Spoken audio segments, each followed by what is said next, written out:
quand il sera minuit, tous les employés du pétrole du Gabon entrent en grève. C'est une décision unanime qui a pour origine le mépris manifeste à printemps du président de la commission mise en place par les plus autorités du pays pour régler tous les désidératas, tous les problèmes dans le secteur pétrolier.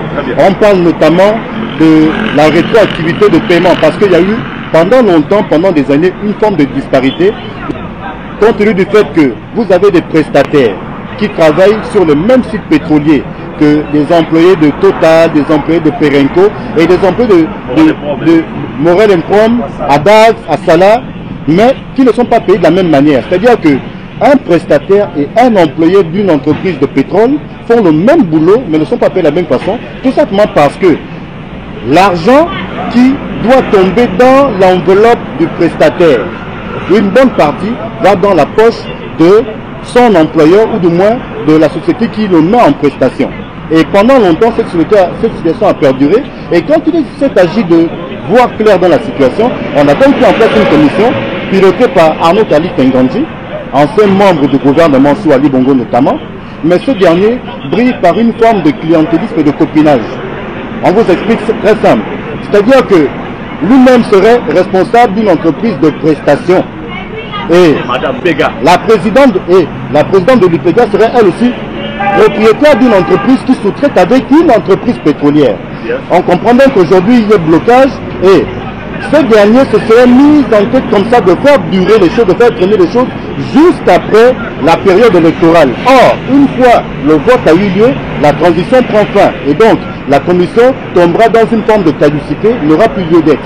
D'où la crainte des employés du pétrole qui, ayant constaté, après avoir interpellé plusieurs fois qui le droit, le président de la commission, les responsables de différents syndicats, et voyant que rien ne vient, puisque en même temps certains d'entre eux ont été licenciés, ils ont donc décidé de tout paralyser. Donc, dès qu'il sera minuit, tout est à l'arrêt. Allez-y donc dès maintenant faire le plein de carburant, faire le plein de gaz, parce qu'il n'y aura plus rien dans les stations-service.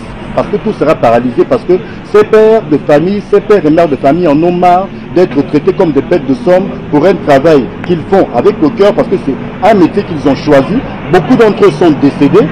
Cette affaire n'est pas allée au bout. Les employés du secteur pétrolier, nous avons été très longtemps maltraités, marginalisés par les sociétés étrangères dans notre pays. Aujourd'hui, nous disons trop c'est trop, plus jamais ça. Il faut que ça s'arrête. Nous avons fait à plusieurs reprises des appels aux autorités, aux syndicats, aux organisations syndicales. Personne n'a intervenu. Aujourd'hui, cette nuit à minuit, nous entrons dans une grève générale limitée sans service minimum.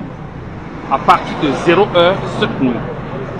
Comme on vous l'a dit, comme vous avez certainement lu ça dans les réseaux sociaux. Ce n'est pas des chantages, comme certains peuvent le penser. Ce n'est pas un chantage, c'est une vérité, c'est une réalité. Ceux qui doutent le verront clairement. On en a marre.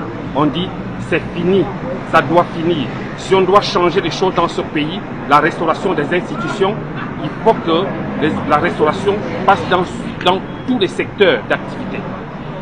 La patrie ou la mort, nous vaincrons. C'est clair.